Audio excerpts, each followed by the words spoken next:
दर्शकों को नमस्कार। मैं हूं शेखर त्रिपाठी और आप देख रहे हैं भविष्य मालिका पुराण का हमारा आज का 7वां एपिसोड। आप सभी दर्शकों का स्वागत है, अभिनंदन है।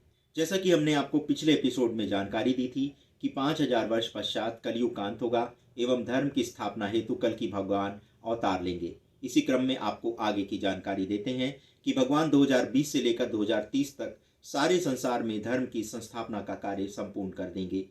ये 10 वर्ष संक्रमण काल का रहेगा और सारे विश्व में बहुत उथल पुथल मची रहेगी। इसी दौरान भगवान अखंड भारत के माध्यम से संपूर्ण संसार में शासन करेंगे। अयोध्या का राजा अलग होगा एवं इंद्रप्रस्थ यानी वर्तमान दिल्ली जैसे भव्य राज्यों की स्थापना होगी। विशेष बात यह होगी कि भगवान अपने परम प्रिय भक्तों को ही नवीन देशों का राजा बनाकर सत्ता की बागडोर सौंप देंगे। यदि भविष्य मालिका ग्रंथ पर विश्वास करें तो कल की भगवान पूरे संसार में 1 लाख देशों की स्थापना करते हुए 1 लाख भक्तों को राजा बनाएंगे। ये राजा धर्म नीति के आधार पर सारे संसार में राम राज्य की स्थापना करेंगे, जहां रहने वाले निवासियों को किसी भी प्रकार का कोई कष्ट नहीं होगा।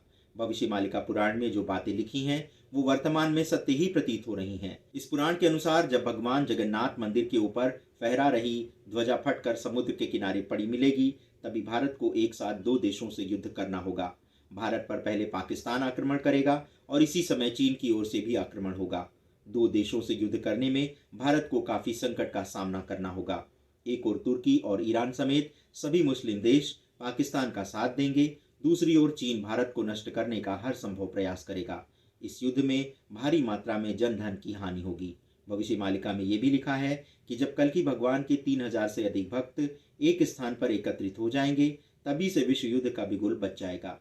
अर्थात पाकिस्तान और चीन से युद्ध करके जो भूमिका भारत बनाएगा वही आगे चलकर विश्व युद्ध में परिवर्तित हो जाएगा। ये युद्ध लंबे समय तक चले और इसे रोकने का कार्य भगवान कल की अपने भक्तों के साथ ही करेंगे।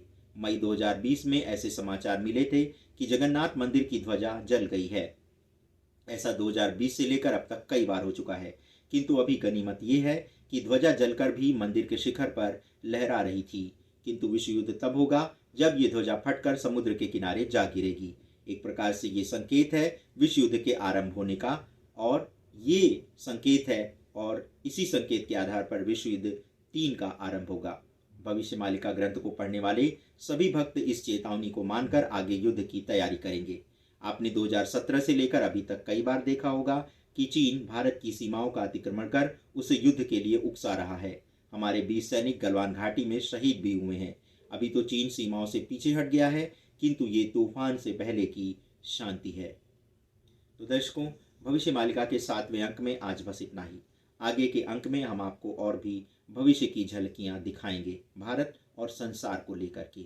आपको हमारा ये प्रयास कैसा लगा? आप अपनी राय हमारे व्हाट्सएप नंबर 7905414965 पर दे सकते हैं। धन्यवाद दर्शकों, अपना इतना बहुमूल्य समय हमें प्रदान करने के लिए। आपके इस अमूल्य समय को हमें प्रदान करने के लिए हम आपके सदैव ऋणी रहेंगे, आभारी रहेंगे।